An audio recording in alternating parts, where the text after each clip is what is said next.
ইচ্ছার প্রতিকূল বিরোধী বিরোধী রূপে চিহ্নিত করে স্বার্থান্বেষী মানুষ। নিজ স্বার্থকে সে নীতি মনে করে, নীতি স্বেচ্ছার প্রতিকূল, স্বার্থ তাই মনে করে। স্বার্থ নিরপেক্ষ হতে পারে না, নীতিবোধ ধরে পথ চলে না।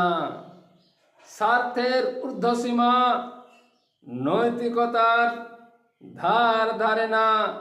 স্বার্থ দৃষ্টিহীনভাবে নিজ স্বার্থ সংহার করে।